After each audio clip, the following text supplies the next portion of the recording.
So it looks like there was more to Diddy's baby oil than we knew, because the things that we are now finding out about the baby oil are more sinister than we know. When the feds raided Diddy's houses, they seized more than 1,000 bottles of baby oil that he was allegedly using for his freaky and kinky activities during the freakoffs. At the time, we thought that Diddy used the baby oil as some sort of lubricant during the freakoffs, but there are now reports that the baby oil was allegedly spiked with some illegal substances to prevent his victims from getting away. And get this, Diddy is getting sued by another victim who is coming with all the receipts, and they are wild. Okay, so celebrity lawyer Ariel Mitchell Kidd is keeping her foot firmly on Diddy's neck because she just revealed that she is filing another lawsuit on behalf of yet another victim who claimed that Diddy allegedly victimized them a couple of years ago. Now, this is not the first victim that Ariel is representing, because a couple of days ago, she announced that she was representing a woman who claimed to have been allegedly SA'd by Diddy. The alleged victim claimed that Diddy allegedly spiked her drinks before victimizing her. So according to Ariel, the victim claimed to have met Diddy back in 2018 while chilling at a friend's spot, someone who had connections to Diddy and some other big industry names. She claims that while she was there, Diddy allegedly spiked her drinks, SA'd her with an object, and then made another man join in while he sat back, watched, and well, pleasured himself. She also says that Diddy's assistant, Christina Coram, was right there watching the whole thing, not doing anything to help. So she called me and told me a very horrific story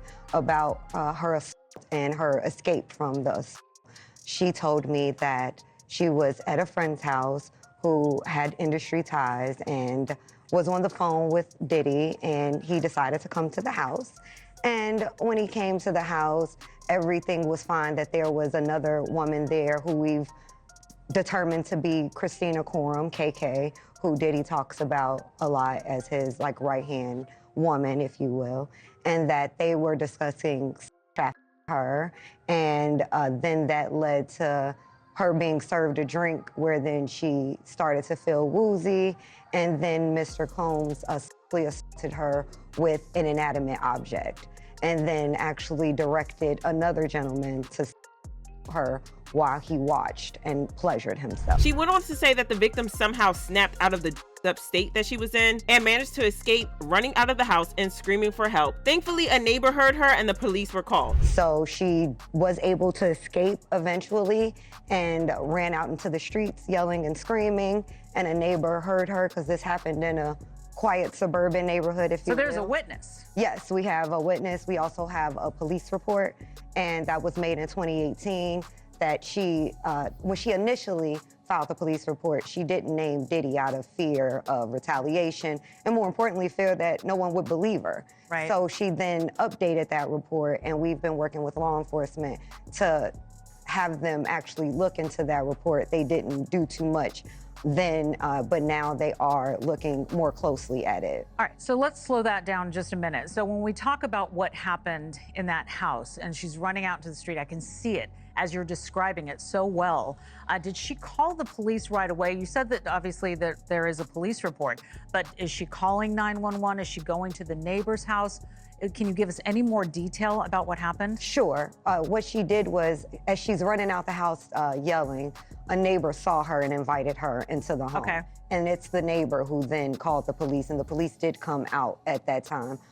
They also stated that they heard cars screeching, and the neighbor went outside and saw a black SUV leaving the premises very quickly. And by the time the police arrived, of course, he was no longer there. Well, was the neighbor able to identify who it was? The neighbor wasn't, only that they saw the car leaving, and Okay. they'd only described the truck. They could not tell who was inside, but she told the neighbor at the time who it was and why they were leaving. So, But shocker, even with the cops being called, they didn't lift a finger or even bother to question Diddy. I mean, it's not exactly surprising, right? There have been whispers for ages about how Diddy allegedly has the police in his back pocket, paying them off to make his supposed crimes vanish and get swept under the rug. Plus, Cassie and Lil Rod threw him under the bus in their lawsuits, claiming he used intimidation tactics to scare and manipulate his victims into staying quiet. They even said he went as far as threatening to unalive them. due to the high-profile nature that it was Mr. Combs who did this, she was afraid for her life. She was concerned that if she was to come forward and say something, that no one would believe her, because we're talking about 2018 when Mr. Combs was still pretty much at the height of his career, still very much so an icon and influential figure. So she's just a young girl from Northern California who's gonna believe that he had done something to her like this. So she didn't tell anybody. She did not hire an attorney. All she did was make the police report in the hopes that maybe the police would try to investigate and come up with anything. But she said she kind of felt from the police that they were disregarding what she was saying, even without. Do you know if he was interviewed? I mean, he was named in the police report? I don't think so. Based on what she said, she really felt that the police were trying to bury this and disregard her claims and not really investigate, which is another reason why a lot of victims don't report these things to the police. We have to address the elephant in the room is that we have victims, especially women, who go to the police, who are typically men, who don't actually investigate these things. They victim blame, they victim shame, and women don't feel safe or even protected to even make these claims because they don't think they'll be taken seriously, nor will their claims be. She went on to claim that she was also contacted by another client who claimed that she had an incriminating video of a big celebrity. She claimed that the client wanted her help to make a deal on the sale of a tape featuring one of the biggest celebs in the industry. Ariel claimed that the celebrity clearly had no idea they were being filmed. I was recently contacted by someone who wanted me to essentially represent them in the sale of one of the Diddy tapes. So, which I declined that because... Wait a minute, say that again. Say that again, back up. You're saying that there's tapes and they're being shopped? Yes, there have been people already shopping. We've heard about the tapes, but yes. The shopping thing is yes, there already have been tapes leaking around Hollywood, being shopped around to individuals in Hollywood. But one particular person contacted me to shop a particular video they were in possession of and to contact the person who was in the video to see if they were interested in purchasing the video before it became a public knowledge. I've heard this before, so like a catch and kill. Catch and kill, correct. Wow, can you, and I guess you can't reveal the person who is on No, this I can't tape. explain who the person was, but Mr. High profile? Mr. Combs was in the tape, and this other person is, I would venture to say, more high profile than Mr. Combs. Really? Really? And you've seen it? I've seen stills of the video. Okay. So you can verify that it exists, that it's real, that the other person in the video is very visible. It's no question if it's that person in the video. And I can tell the video was in nature. Oh my, all right. So we know that he videotaped a lot of activities at his home, did he? And it sounds like there was probably a lot of hidden cameras as well. Is that what is being talked about? Yes, this was actually in his Atlanta home, at a home he had in Atlanta at one point. And it does seem that the person isn't like looking into the video, so it's, to me, doesn't seem like that person knows they're being videotaped. It doesn't seem like they're active participant in the videotaping, like they're being surreptitiously recorded. Fans immediately went into overdrive after this, trying to connect the dots. They eventually realized that the celebrity in question could be Beyonce. I mean, she's one of the few big stars bigger than Diddy in Hollywood. Plus, we all know how tight she and her husband, Jay-Z, are with him. We thought that Ariel was done with Diddy after that, but it looks like she still has a lot of dirt on him. In another interview, she claimed that she would be filing a lawsuit against Diddy at any moment on behalf of yet another client who claims to have been SA'd by Diddy. According to her, the victim in question was invited by a friend to come over and hang out, but it turned out to be a setup. Allegedly, the woman was SA'd by Diddy, his bodyguard, and the friend who invited her over. I'll have the suit filed sometime this week, probably in the next couple of days. It's just in editing right now, just to get the final touches on it, just to make sure we haven't missed any causes of action. I think as it stands right now, we're at 19 causes of actions, from battery, of course, RICO charges, and taking. But essentially, my client was by Mr. Combs, his bodyguard, and a friend who invited my client to his home to set up this whole situation.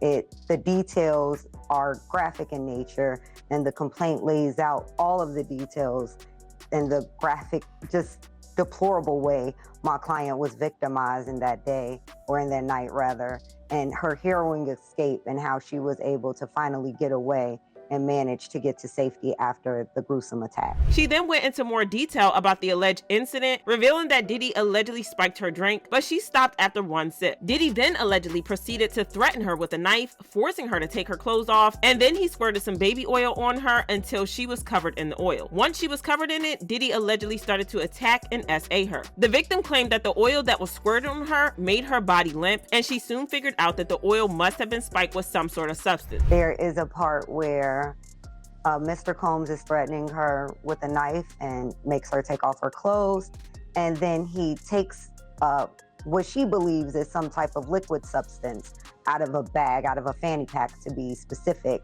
and he squirts it at her, and she originally thought it was like acid or something, but then she realized that it was some type of lubricant or oil. She actually didn't specify even baby oil. She just said he just started squirting it at her, squirting it all over her body. And then that's when, after she was covered in this oil, that's when the attack began with Mr. Combs and then the friend. And then in between the two of them, she was squirted some more with this oil.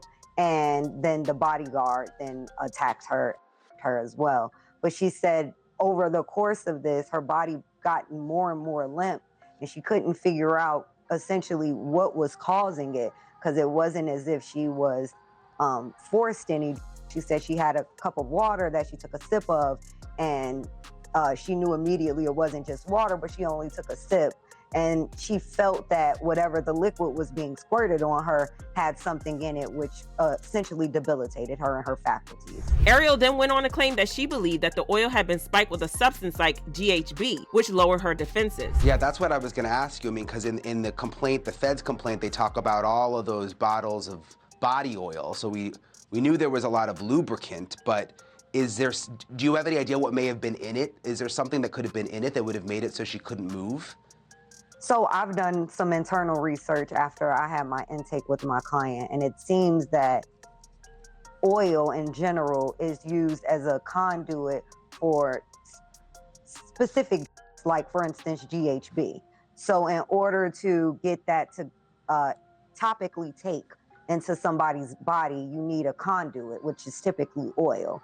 So it seems to me that there were some types of mixed into the oil, which is why he was dousing her in that oil prior, not only to make it easier to, but that was what was lowering her defenses. This situation is super creepy, especially because there were reports and warnings a couple of years ago that bad guys were using the GHB with lubricant. It's just creepy to imagine this shady sort of activity, especially when you realize that Diddy had 1,000 bottles in his home. Also, Cassie claimed in her lawsuit that Diddy used to force her to rub body oil on her body during freakoffs, and it turns out that it might not just have been to make her slippery. The worst part is that he also forced her to take other which would have made it 10 times worse. Fans are horrified by this revelation, and they commented, so Diddy's baby oil was actually laced with date.